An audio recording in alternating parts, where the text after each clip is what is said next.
சன்லேண்ட்ல சமைச்சா சக்தி தானா வரும். Shape your career at KMCH and Dr. NGP Institutions, Coimbatore. Admissions open. This summer, meet the magical mermaid at VGP Marine Kingdom from April 12th to May 31st. Postmortem examination சொன்ன உடனே எல்லா part cut பண்ணுவாங்க, பாடி கிழிச்சுவாங்க. நமக்கு எந்த அளவுக்கு தேவையோ அந்த அளவுக்கு மட்டும்தான், பரிசோதனைக்காக தான் நம்ம கட் பண்ணுறோம். அப்யூஸ் பண்ணி அதுக்கப்புறம் மர்டர் பண்ணுறது அப்படிங்கும்போது இது எப்படி எவிடன்ஸாக போலீஸ்க்கு கொடுக்க முடியும்? ப்ரைவேட் பார்ட்ஸில் கூட அந்த முடி கலெக்ட் பண்ணுவோம். செமினல் ஸ்டெயின்ஸ், ஏதாவது சஸ்பீஷியஸ் ஸ்டெயின், ஒரு சலைவரி ஸ்டெயின்ஸு, பிளட் ஸ்டெயின்ஸு. கூட்டு வன்புணர்வு நடக்குது, ஒரு 5-6 பேர் சேர்ந்து இந்த மாதிரி எல்லாம் பண்ணாங்க. நமக்கு எதுவுமே தெரியாது, நம்ம கண்டுபிடிக்க முடியாது, அப்படி ஒரு நம்பிக்கையில் இருப்பாங்க. டீத்து மூலமாக அந்த கழுத்து மேலே ஏதாவது கை நம்ம டிசெக்ஷன் பண்ணி பார்க்கும்போது பிளட் கிளாட்ஸ் நமக்கு நல்லா தெரியும். ஆக்சிடென்ட் கேசஸில் ஃபுல்லாக இன்ஜூர் ஆகிருக்கு, அதுக்கப்புறம் டெத் நடந்திருக்குன்னா அதை எப்படி எக்ஸாமின் பண்ணுறது? பட் எதுக்காக நீங்கள் போஸ்ட்மார்ட்டம் பண்ணுறீங்க? ஆல்ரெடி டேமேஜாக இருக்குது பாடி, திருப்பி நீங்கள் கட் பண்ணுறீங்க. சம் கேசஸில் பார்க்குறோம் இவங்க இறந்து 48 hours ஆச்சு. இது அக்யூரேட்டாக சொல்கிறதா சார்? ஃபஸ்ட்டு 2 hours லூஸாக இருக்கும், அதுக்கப்புறமா 12 hours ஸ்டிஃப் ஆகிடும், அதுக்கப்புறமா 18 hours அப்புறம் திருப்பி லூஸான ஆரம்பிக்கும். ஒரு மாதிரி ஸ்மெல் வரும், மூக்கிலேருந்து தண்ணி வரும், இல்லை டிகம்போஷன் ஸ்டார்ட் ஆகிடும். பிரேத பரிசோதனை அறிக்கை அப்படின்றது போலீஸ்க்கு எந்த அளவுக்கு சப்போர்ட்டாக இருக்கும்? மேலே இருக்கிறது ஜட்ஜுக்கு இந்த உடம்பு பற்றி, காயம் பற்றி அது எதுவுமே தெரியாது. இன்னொரு விஷயம் இருக்குது, புல்லெட். இந்த க்ரைம் புல்லெட்டும் அந்த டெஸ்ட் புல்லெட்டும் ரெண்டுமே ஒரே மைக்ரோஸ்கோப்பில் வச்சு இன்னைக்கு ஏசிஎஸ் மெடிக்கல் காலேஜில் இருக்கும், குறிப்பாக டிபார்ட்மெண்ட் ஆஃப் ஃபாரன்சிக் மெடிசினுடைய professor and doctor Balaji Singh அவர்களை தான் சந்திக்கிறதா இருக்கும். பேசலாம். வணக்கம் சார். வணக்கம்.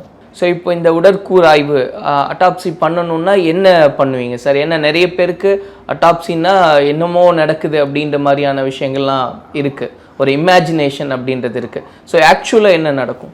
அந்த போஸ்ட்மார்ட்டம் எக்ஸாமினேஷன் சொன்ன உடனே மக்கள் என்ன நடிப்பாங்கன்னா தெரியுமா, எல்லா பார்ட்டு கட் பண்ணுவாங்க, பாடி கிழிச்சுவாங்க, டேமேஜ் ஆகிடும், அது அப்புறமா பார்க்க முடியாது. இது எல்லாமே நிறைய ஒரு ஃபால்ஸு இம்ப்ரெஷன்ஸு, ஒரு நம்பிக்கை இருக்குது. பட் ஆனால் நமக்கு எந்த அளவுக்கு தேவையோ அந்த அளவுக்கு மட்டும்தான், அது பரிசோதனைக்காக தான் நம்ம கட் பண்ணுறோம். அந்த போஸ்ட்மார்ட்டம்க்கு அப்புறம் டெட் பாடியுடைய அழகு, அந்த ஷேப்பு, அந்த பியூட்டி எந்த அளவுக்கு நம்ம கெட்டு போகாது. we respect the dead bodies. For example, head open பண்ணணுன்னா எந்த தெரியாமல் இடத்துல அந்த காதுக்கு பின்னாடி அப்படியே ஒரு இன்சிஷன் அப்படியே எடுத்துகிட்டு போய் தலைமேலேருந்து பின்னாடிக்கு ஒரு இன்சிஷன் கட் பண்ணி எல்லாமே உள்ளே பார்த்து பரிசோதனை பண்ணி அப்புறமே திருப்பியே ஃபேஸுக்கு எதுவும் பண்ண மாட்டோம்.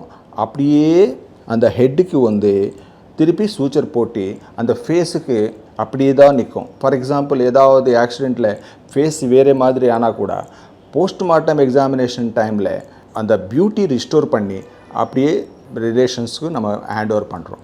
செஸ்ட்டு கூட இந்த உள்ள எல்லாமே ஒரே ஒரு கட்டு மூலமாக ஓப்பன் பண்ணி திருப்பி பார்த்து எங்கே இருக்கிறது ஐட்டம் அங்கே வச்சு சூச்சர் பண்ணுவோம். இந்த காலும் கையும் இது எல்லாமே எதுவும் டச் பண்ண மாட்டோம். ஏதாவது ஒரு பிரத்யேகமான கண்டிஷனில் ஏதாவது ஒரு புல்லெட் இன்ஜுரி இல்லைன்னா வேறு அந்த நரம்பு வியாதி ஏதாவது தனியாக இருந்தால், அது மூலமாக டெத் ஆகிடுச்சு ஒரு டவுட் இருந்தால் மட்டும்தான் அந்த இடத்துல மட்டும் கட் பண்ணி திருப்பி சூச்சர் போட்டு அது அந்த பாடியோட டிக்னிட்டி அப்படியே மெயின்டைன் பண்ணுறோம். இப்போது என்னெல்லாம் ஐடென்டிஃபை பண்ண முடியும் சார்? ஆக்சுவலாக இப்போது ஒருத்தவங்க பாய்சன் சாப்பிட்டு இறந்துடுறாங்க, அவங்கள நம்ம அட்டாப்சி பண்ணுறோம். அப்படிங்கும்போது எப்படி இதை நம்ம ஃபைண்ட் அவுட் பண்ணுவோம்? டிக்ளரேஷன் எப்படி கொடுக்கும்? இது நிறைய பேர் என்ன நினைப்பாங்கன்னா, ஃபார் எக்ஸாம்பிள் ஒரு பில்லோ எடுத்து நம்ம ஃபேஸில் வச்சு அப்படியே அமிச்சு அவர் கொல்லிடுவாங்க. அவர் என்ன நினைப்பாங்க, ஃபேஸில் எதுவுமே இல்லை, நமக்கு எதுவுமே தெரியாது, நம்ம கண்டுபிடிக்க முடியாது, அப்படி ஒரு நம்பிக்கையில் இருப்பாங்க. ஒரு எக்ஸ்பர்ட்டு மேலே என்ன இருக்குது, உள்ளே கூட என்ன இருக்குது பார்ப்பாங்க. ஃபார் எக்ஸாம்பிள், அந்த சுண்ணு மேலே தூக்கி உள்ளே பார்த்தா அந்த டீத் மூலமாக, மேலே இருக்கிறது பில்லோ சாஃப்ட் ஆப்ஜெக்ட் தான், பட் டீத் இருக்கிறது ஹார்ட் ஆப்ஜெக்ட் இருக்கிறனால அந்த டீத்து இம்ப்ரெஷன்ஸ் நமக்கு சுண்ணுக்கு உள்ளே தெரியும். அதே மாதிரி அந்த கழுத்து மேலே ஏதாவது கை ப்ரெஸ் பண்ணி அமிச்சா அந்த நகம் மார்க்ஸு கூட ரொம்ப இம்பார்ட்டண்ட்டு. நம்ம டிசெக்ஷன் பண்ணி பார்க்கும்போது பிளட் கிளாட்ஸ் நமக்கு நல்லா தெரியும். இது வச்சு ஆமாம் கை வச்சு அமிட்டாங்க, இல்லைன்னா கயிறு வச்சு அமிச்சிட்டாங்க, அது ஸ்ட்ராங்குலேஷன், அவரே சூசைடு பண்ணிட்டாங்களா, மற்றவங்கள யாராவது போட்டாங்களான்றது அந்த மெடிக்கல் லீகல் எக்ஸாமினேஷனில் நல்லா தெரிஞ்சிடும். சில பாய்சன்ஸ் வந்து ஸ்டமக்கில் அது இருக்கும். அந்த மாதிரி இருக்கிறது ஐட்டம்ஸு பிளட்டு, ஸ்டமக், இது எல்லாமே ஃபாரன்சிக் சயின்ஸ் லேபரேட்டரிக்கு நம்ம அனுப்புகிறோம் போலீஸ் மூலமாக. ஸோ அதுக்கப்புறம் அதோட ரிசல்ட்ஸ் வச்சுட்டு தான் நம்ம என்னன்றதை முடிவு பண்ணுவோம் இல்லையா சார்? ஸோ இப்போ நிறைய நம்ம நியூஸ் பார்க்குறோம், அப்யூஸ் பண்ணி அதுக்கப்புறம் மர்டர் பண்ணுறது. அப்படிங்கும்போது இந்த ரிப்போர்ட்ஸ் எல்லாம் எந்த அளவுக்கு சப்போர்ட் ஆகும்? இது எப்படி எவிடன்ஸாக வந்து போலீஸ்க்கு இதிலேருந்து என்னெல்லாம் கொடுக்க முடியும்? ஃபார் எக்ஸாம்பிள், ஒரு ஃபீமேல் பாடியில் செக்ஸுவல் அஃபென்சஸ் நடந்தது, அப்யூஸ் நடந்தது, அதுக்கப்புறமா மர்டர் பண்ணிட்டாங்க அப்படி சொன்னால் சர்க்கம்ஸ்டான்ஷியல் எவிடன்ஸ் நம்ம பார்ப்போம். அந்த சீன் டிஸ்டர்ப் ஆகிடுச்சா, அவரை டிஃபெண்ட் பண்ணுறதுக்கு ஏதாவது இன்ஜுரி பண்ணிட்டாங்களா, இல்லைனா அவருக்கு அந்த சீனுக்கு முன்னாடி ஏதாவது இன்டாக்சிகேட்டட் பீவரேஜஸ், ஆல்கஹாலு, ஏதாவது ட்ரக்ஸு கொடுத்துட்டாங்களா, இது எல்லாமே நம்ம கொடுக்கறதுக்கு தான்.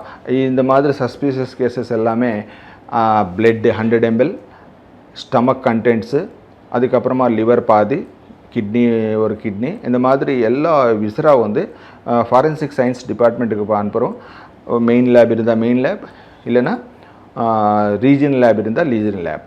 இதுக்கு அனுப்புனதுக்கப்புறம் அந்த ரிப்போர்ட்டு நம்ம வாங்குகிறோம். அப்புறம் இந்த சீன் ஆஃப் அஃபென்ஸு வேணால் கூட நம்ம போய் அங்கே வந்து எக்ஸாமின் பண்ணி ஏதாவது எவிடன்ஸ் இருந்தால் கலெக்ட் பண்ணி, ஃபார் எக்ஸாம்பிள் அந்த பிளட் சாம்பிள்ஸு வேணான்னா நம்ம டிஎன்ஏ ஃபிங்கர் பிரிண்டிங் கூட அனுப்பலாம். ஓகே, இப்போது செக்ஸுவல் அப்யூஸ் அப்படிங்கும்போது ஆமாம் நடந்திருக்குன்னு சொல்கிறதுக்கான எக்ஸாமின் அப்படின்றது என்னெல்லாம் இருக்கும்? அதுக்கு வந்து ஃபார் எக்ஸாம்பிள் ப்ரைவேட் பார்ட்ஸில் கூட நமக்கு அந்த சாம்பிள்ஸ் வந்து கலெக்ட் பண்ணுவோம். அங்கே மேட்டிங் ஆஃப் அதாவது அந்த இருக்கிறது முடி வந்து கட்டியாக இருக்கும், அந்த முடி கலெக்ட் பண்ணுவோம். அதுக்கப்புறமா அது கூம்பிங் பண்ணி ஏதோ ஃபாரின் மெட்டீரியல் இருந்தால் அது கலெக்ட் பண்ணுவோம். செமினல் ஸ்டெயின்ஸ், ஏதாவது சஸ்பீஷியஸ் ஸ்டெயின், ஒரு salivary stains, blood stains, seminal stains, எந்த மாதிரி ஸ்டெயின்ஸ் இருந்தால் கூட அதை கலெக்ட் பண்ணி ஒரு தனி பேப்பரில் நம்ம அனுப்புகிறோம். செமின் இருக்கலாம், இருக்காமல் போகலாம். அந்த வெஜினல் ஸ்வாப்ஸு, அப்புறம் அந்த எனி ஸ்டெயின்ஸு, இதெல்லாமே நம்ம தனி பேப்பரில் கலெக்ட் பண்ணி நம்ம அனுப்புகிறோம். அது மோஸ்ட் ஆஃப் தி டைம் அது வரத்துக்கு வாய்ப்பு இருக்குது. ஸோ எவ்வளோ பேர் இன்வால்வ்டுன்றதையும் ஃபைண்ட் அவுட் பண்ண முடியுமா சார்? ஏன்னா சம் கேசஸில் இப்போ நம்ம படிக்கிறோம், இந்த மாதிரியெல்லாம் நடக்கும்போது ஒரு கூட்டு வன்புணர்வு நடக்குது, ஒரு 5-6 பேர் சேர்ந்து இந்த மாதிரி எல்லாம் பண்ணாங்க, அப்யூஸ் பண்ணாங்க. இது வந்து எக்ஸாக்டாக இந்த கவுண்ட் இத்தனை பேர் தான், இவங்க தான் அப்படின்றத வந்து இது மூலமாக நம்ம ஊர்ஜிதப்படுத்த முடியும். அது ஃபார் எக்ஸாம்பிள், ஒரு ஆள் தலைமையில் நிறைய இன்ஜுரிஸ் இருக்குது, அந்த குத்து இல்லைன்னா காயம் இருக்கும் அப்படின்னா, ஒரு இன்ஜுரி இது வந்து லைட் வெப்பனோட வரத்துக்கு வாய்ப்பு இருக்குது. இன்னொரு இன்ஜுரி வந்து ஹெவி வெப்பனோட வரத்துக்கு வாய்ப்பு இருக்குது. இன்னொரு இன்ஜுரி வந்து அவ்வளோ ஷார்ப் இல்லாத இன்ஜுரியோட வரத்துக்கு வாய்ப்பு இருக்குது. நிறைய இருக்குது. அப்படின்னா நீங்கள் கண்டிப்பாக ஒரு அசைலண்ட் மட்டும் இல்லை, நிறைய அசைலண்ட் இருக்காங்க, இல்லைன்னா ஒரே அசைலண்ட்டு நிறைய வெப்பன்ஸ் யூஸ் பண்ணிட்டாங்க அப்படி சொல்லிக்கலாம். செமினல் ஸ்டெயின்ஸில் கூட, பிளட் ஸ்டெயின்ஸில் கூட விதவிதமான பிளட் ஸ்டெயின்ஸ் இருந்தால் அப்போது கண்டிப்பாக ஒரு அசைலண்ட் மட்டும் இல்லை, நிறைய அசைலண்ட்ஸ் இருக்குதாங்க அப்படிறதுக்கு வாய்ப்பு இருக்குது. அது வந்து பயாலாஜிக்கல் எவிடன்ஸ் பற்றி தான் நமக்கு சொல்ல முடியும். சார், இப்போ ஒரு மர்டர் நடக்குது அப்படின்னா, ஈவன் ஏதாவது ஒரு வெப்பன் வச்சு அவங்கள வந்து மர்டர் பண்ணிடுறாங்க அப்படின்னா, இந்த பிரேத பரிசோதனை அறிக்கை அப்படின்றது போலீஸ்க்கு எந்த அளவுக்கு சப்போர்ட்டாக இருக்கும்? எந்த மாதிரியான விஷயங்களை எல்லாம் போலீஸ்க்கு கன்வே பண்ண முடியும்? ஃபாரன்சிக் மெடிசின் டிபார்ட்மெண்ட்டோட அர்த்தம் என்னென்னா, ஃபாரன்சிக்ன்றது வேர்டு எங்கேருந்து வந்ததுன்னா ஃபோரம்லேருந்து வந்தது. இப்போது அந்த ஃபோரமுக்காக நம்ம வேலை செய்கிறோம், நம்ம ரிப்போர்ட்டு அந்த கோர்ட்டுக்கு சப்மிட் பண்ணுறோம், அதுக்காக தான் ஃபாரன்சிக் மெடிசின் வந்தது. Actually application of medical knowledge இந்த கோர்ட் ஆஃப் லா. இப்போது மேலே இருக்கிறது ஜட்ஜுக்கு இந்த உடம்பு பற்றி, அந்த காயம் பற்றி அது எதுவுமே தெரியாது. எதுக்காக அந்த காயம் வந்தது, எந்த ஆப்ஜெக்ட் மூலமாக வந்தது, எந்த கத்தியா, அது ஷார்ப் ஆப்ஜெக்டா, பிளண்ட் ஆப்ஜெக்டா, லைட் வெப்பனா, இல்லைன்னா பெரிய ஆயுதமா அன்றது அவருக்கு ஐடியா இருக்காது. அது ஸ்மூத் சர்ஃபேஸில் இருக்குதா, ரஃப் சர்ஃபேஸில் இருக்குதா அன்றது ஒரு ஐடியா நமக்கு அந்த முறிவு பார்த்த உடனே நமக்கு ஐடியா வந்துடும். அந்த காயம் அது வந்து வெட்டி காயமா இல்லைன்னா கீரை காயமா இல்லைன்னா ஸ்க்ராட்சா இந்த மாதிரி அந்த ஷார்ப் ஆப்ஜெக்ட் அது மாதிரி நமக்கு ஐடியா வரும். அதே நம்ம அந்த ரிப்போர்ட்டில் கொடுக்குறோம். இந்த மாதிரி காயம் இந்த மாதிரி வெப்பனில் வரத்துக்கு வாய்ப்பு இருக்குது இல்லை வாய்ப்பு இல்லை, அது மாதிரி போனால் அது இன்வெஸ்டிகேஷனுக்கு எவ்வளவோ பெரிய சப்போர்ட் ஆகிடும். ஸோ எந்த மாதிரியான வெப்பன்றது மட்டும்தான் ஐடென்டிஃபை பண்ண முடியுமா சார், இல்லை ப்ராப்பர் அந்த க்ரைம் சீனில் இருக்கிற ஏதாவது ஒரு வெப்பன் எடுத்துகிட்டு வந்து இதுதான் அப்படின்னு சொன்னாங்கன்னா 100% இதுதான்றதுக்கா சொல்லிட முடியுமா இதில்? நீங்கள் நல்ல கேள்வி கேட்டீங்க. அப்புறம் இது எக்ஸாக்டாக சொல்ல முடியாது. ஒரு light weapon, heavy weapon, sharp edged weapon, blunt edged weapon. Edge ரொம்ப ஷார்ப்பாக இருக்கா இல்லைன்னா அவ்வளோ ஷார்ப் இல்லை அது பார்க்கலாம். பட் ஆனால் இந்த வெப்பனை அந்த காயம் என்று பார்த்து ஓரளவுக்கு முடியும். எப்போ முடியும்னா ஃபார் எக்ஸாம்பிள் அந்த வெப்பனுக்கு பிளட் ஸ்டெயின் இருக்குது. அந்த பிளட் ஸ்டெயின் வந்து அந்த இன்ஜூர்டு பர்சன் அந்த விக்டிம் அந்த பர்சனுடைய பிளட்டோட மேட்ச் ஆயிடுச்சுன்னா பிளட் குரூப்பிங் RH பாசிட்டிவிட்டி தென் DNA ஃபிங்கர் பிரிண்டிங் எல்லாமே இங்கே மேட்ச் ஆகிடுச்சுன்னா இந்த முறிவு மேலே இருக்கிற பிளட்டு அங்கே மேட்ச் ஆகுது சொல்லிக்கலாம். இன்னொரு விஷயம் இருக்குது, புல்லெட். அந்த புல்லெட் வந்து இந்த ஃபயர் ஆர்ம்லேருந்து இந்த புல்லெட்டு வந்ததா அப்படி பார்க்குறதுக்கு ஒரு பேட்சுக்கு ஒரு டெஸ்ட் புல்லெட்டை வந்து அந்த கம்பெனியில் ப்ரிசர்வ் பண்ணுவாங்க. எலக்ட்ரான் மைக்ரோஸ்கோப்பில் வச்சு அந்த டெஸ்ட் புல்லெட் மேலே இருக்கிறது அந்த ஸ்க்ராட்ச் மார்க்ஸு அது வந்து புல்லெட் ஃபிங்கர் பிரிண்டிங் சொல்லுவாங்க. Actually crime bullet. இந்த க்ரைம் புல்லெட்டும் அந்த டெஸ்ட் புல்லெட்டும் ரெண்டுமே ஒரே மைக்ரோஸ்கோப்பில் வச்சு கம்பேரிசன் மைக்ரோஸ்கோப்பில் வச்சு அது மேலே இருக்கிறது லைன்ஸு இது மேலே இருக்கிறது லைன்ஸு கம்பேர் பண்ணி எஸ் இந்த புல்லெட் வந்து இந்த மாதிரி வெப்பனில் வந்தது, பர்டிகுலர் இந்த வெப்பனில் தான் வந்தது, இந்த பேட்ச் வெப்பனில் தான் வந்தது அப்படி சொல்ல முடியும். இப்போ சம் ஆக்சிடென்ட் கேசஸில் தலையெல்லாம் அடிபட்டிருக்கு அப்படின்னா ஃபுல்லாக இன்ஜூர் ஆகிருக்கு, அதுக்கப்புறம் டெத் நடந்திருக்குன்னா அதை எப்படி எக்ஸாமின் பண்ணுறது சார்? ஆக்சுவலி ரோட் டிராஃபிக் ஆக்சிடெண்ட்டில் எல்லாருக்கும் தெரிஞ்ச விஷயந்தான், அவர் வந்து ஆக்சிடெண்ட் மூலமாக இறந்துட்டாங்க. பட் எதுக்காக நீங்கள் போஸ்ட்மார்ட்டம் பண்ணுறீங்க? ஆல்ரெடி டேமேஜாக இருக்குது பாடி, திருப்பி நீங்கள் கட் பண்ணுறீங்க எதுக்கு? அந்த ஒரு கேள்வி வந்து ஒரு காமன் மேனுக்கு வரும். நான் என்ன சொல்ல போகிறேன்னா, ஃபஸ்ட்டு வந்து ஆப்ஜெக்டிவ்ஸ் எதுக்காக நம்ம மெடிக்கோ லீகல் டிராப்ஸி பண்ணுறோம். ஃபஸ்ட்டு வந்து cause of death, time of death, place of death, எந்த பிளேஸில் நடந்தது, என்ன டைமில் நடந்தது, எதுக்காக அவர் எழுதிட்டாங்க. அதுக்கப்புறமா ஒரு மேனர் ஆஃப் டெத்துனா எப்படி மெக்கானிசம் நடந்தது, அதுக்கப்புறமா ரீகன்ஸ்ட்ரக்ட் பண்ணுறதுக்கு. ஃபார் எக்ஸாம்பிள் போலீஸ் ஒன்று இன்கொஸ்ட் ரிப்போர்ட்டில் ஒன்று எடுத்துருவாங்க, அவர் நடக்கும்போது அந்த ரோடு கிராஸ் பண்ணும்போது பஸ்ஸு வந்து இடிச்சுதுன்னு. அந்த லெஃப்ட் சைட்லேருந்து ரைட் சைடா, ரைட் சைட்லேருந்து லெஃப்ட் சைடா, இவர் டிராஃபிக்கு சைடே போகிறாங்களா இல்லைனா டிராஃபிக்கில் எதிர் வராங்களா, இந்த விஷயம் எல்லாமே போஸ்ட்மார்ட்டமில் தெரியும். ஃபார் எக்ஸாம்பிள் அவர் கார் நடிஞ்சிட்டே இருப்பாங்களா இல்லை கார் பக்கத்தில் ஃப்ரண்ட் சீட்டில் உட்காந்துட்டாரா, அந்த பாடி மேலே இருக்கிறது injuries, for example steering wheel அது இம்ப்ரெஷன் அந்த செஸ்ட் மேலே இருந்துச்சுன்னா அவர் ட்ரைவ் பண்ணிகிட்டே இருந்தாங்க, இல்லைனா விண்ட்ஷீல்டு ஒழிஞ்சு ஃபேஸ் வந்துச்சுன்னா அவர் ஃப்ரண்ட் சீட்டில் இருந்தாங்க, அப்படி அந்த விஷயம் நமக்கு தெரியும். இன்னொரு விஷயம்னா போலீஸ் எடுத்தது இன்கொஸ்ட் ரிப்போர்ட் மேலே கூட இந்த போஸ்ட்மார்ட்டம் ரிப்போர்ட்ன்றது ஒரு சுப்பீரியராக இருக்கும். சும்மா அவர் சொன்னது எடுத்துருவாங்க, நம்ம வந்து பாடியோடு நம்ம பேச்சு பாடியில் என்ன ஃபைண்டிங்ஸ் இருக்குது அதை பற்றி தான் நம்ம ரிப்போர்ட் ரெடி பண்ணுறோம். இப்போ நீங்கள் வந்து இதை பற்றி பேசும்போது காஸ் ஆஃப் டெத்து மெயின் அப்படின்றது, அதை தாண்டி வந்து டைம் வந்து சொல்ல முடியும் அப்படின்னா சம் கேசஸில் பார்க்குறோம் இவங்க இறந்து 48 ஹவர்ஸ் ஆச்சு, இல்லை 3 days ஆச்சு, 4 days ஆச்சு, இது அக்யூரேட்டாக சொல்கிறதா சார் இல்லை ஒரு தோராயமான ஒரு மதிப்பு தானா? இதுக்கு சயின்டிஃபிக் பேசிஸ் இருக்குது. ஓகே. ஃபார் எக்ஸாம்பிள் டெத் ஆன உடனே நம்ம பாடியில் பல சேஞ்சஸ் வரும். ஃபார் எக்ஸாம்பிள் மசில்ஸ் எல்லாமே 2 hours வரையும் ரிலாக்ஸாக இருக்கும்.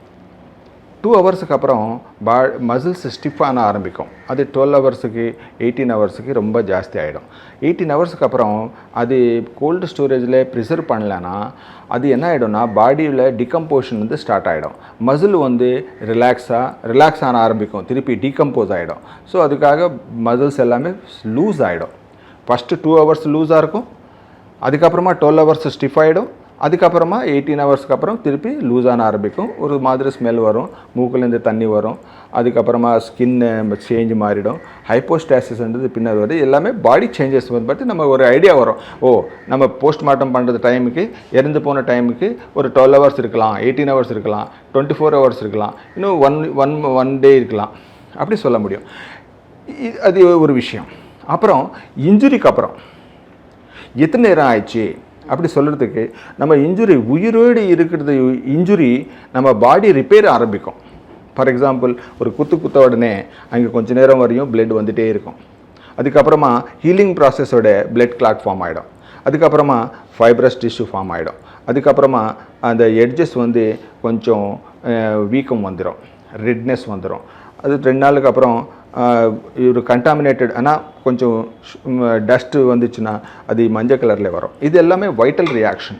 இந்த ரியாக்ஷன் ஹீலிங் ப்ராசஸ் இது எல்லாமே பார்த்து, ஓ, இன்ஜுரி ஆனதுக்கப்புறம் இவர் இத்தனை நாள் உயிரோடு இருந்தாங்க, அதுக்கப்புறமா ஏதோ காம்ப்ளிகேஷன் வந்து இருந்துட்டாங்க.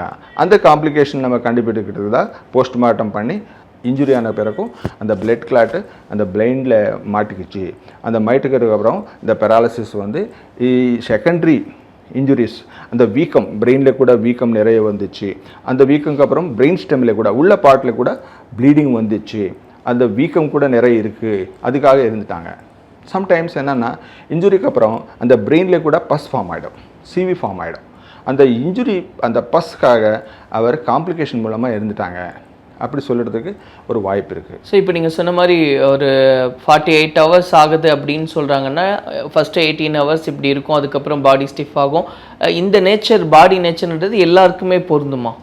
சாதாரணமாக அது கண்டிஷன் பட்டு. சம்மர்லனா பாடி ரொம்ப உடனே சீக்கிரமாக கெட்டு போயிடும். வின்டரில் ரொம்ப நேரம் ப்ரிசர்வ் ஆகிடும். நீங்கள் ரொம்ப எக்ஸ்ட்ரீம் கோல்டு வெதர்னால் கொஞ்சம் வருஷங்களானால் கூட பாடி அப்படியே நிற்கும். அப்போ எப்படி அந்த அக்யூரேட்டாக 48 ஹவர்ஸ் ஆச்சு இறந்து அப்படின்னு எப்படி சொல்ல முடியும் டாக்டர்? அந்த பர்டிகுலர் பிளேஸில் அந்த பர்டிகுலர் டைமில் சொல்ல முடியும். But we are giving only range 12 hours to 24 hours, 12 hours to அப்படி ஒரு ரேஞ்ச் தான் கொடுக்க முடியும். எக்ஸாக்ட் டைம் கொடுக்க முடியாது. பட் ஆனால் போஸ்ட்மார்ட்டம் பயோகெமிஸ்ட்ரி ஒன்று இருக்குது. இப்போ கொஞ்சம் சென்சேஷனல் கேசஸில் வந்து நம்ம கண்ணுலேருந்து கொஞ்சம் ஃப்ளூயிடு, பிளட்லேருந்து கொஞ்சம் ஃப்ளூயிடு, அதுக்கு வந்து எலக்ட்ரோலைட்ஸு என்னென்ன சேஞ்சஸ் இருக்குது எல்லாமே பார்த்து, என்ஜைம் லெவல்ஸ் கூட பார்த்து நம்ம வந்து ஓரளவுக்கு நம்ம டைம் ஃபிக்ஸ் பண்ணுறதுக்கு வாய்ப்பு இருக்குது. இந்த உடற்கூறு ஆய்வு போஸ்ட்மார்ட்டம் அப்படின்னா ஃபஸ்ட்டு ஸ்டெப் என்ன, எப்படி அதை ப்ராசஸ் பண்ணுறீங்க சார்? ஃபஸ்ட்டு வந்து மெடிக்கல் காலேஜில் 3 விதமான இந்த டிசெக்ஷன் வேலை நடக்கும். முதல்ல வந்து அனாட்டமியில் நடக்கும், 2வது வந்து பெத்தாலஜி டிபார்ட்மெண்ட்டில் நடக்கும், 3வது வந்து ஃபாரன்சிக் மெடிசனில் நடக்கும். அனட்டாமிக்கல் டிசெக்ஷனு கம்ப்ளீட்டாக வந்து அகடமிக் ஆக்டிவிட்டி வந்து விஷயம் தெரிகிறதுக்காக பசங்களுக்கு படிப்புக்காக தான் நடக்கும். 2வது வந்து பெத்தாலஜி டிபார்ட்மெண்ட்டு, அதில் வந்து அது என்ன நோயோடு அவர் இருந்துட்டாங்க, அது சகஜமான டெத்தில் தான் இது பெத்தாலஜி அட்டாப்சி நடக்கும். 3வது வந்து மெடிக்கோ லீகல் அட்டாப்சி, அதுதான் பாப்புலராக சொல்கிறது போஸ்ட்மார்ட்டம் எக்ஸாமினேஷன். இது வந்து ஒரு அன்நேச்சுரல் டெத், சஸ்பீசியஸ் டெத்து. ஒரு மரணம் வந்து ஜெயிலில் நடந்தால், இல்லைனா ஹாஸ்பிட்டலுக்கு கூப்பிட்டு வரும்போது அவர் டெத் ஆகிட்டானா, சஸ்பீஷியஸ் டெத் இருந்தால் கண்டிப்பாக அது வந்து மெடிக்கோ லீகல் கேஸ் ஆகிடும். அந்த மாதிரி பாடி வந்து மெடிக்கோ லீகல் அட்டாப்சி பண்ணுவாங்க. சன்லேண்ட்ல சமைச்சா சக்தி தானா வரும். Shape your career at KMCH and Dr. NGP Institutions, Coimbatore. Admissions open. This summer, meet the magical mermaid at VGP Marine Kingdom from April 12 till May 31st.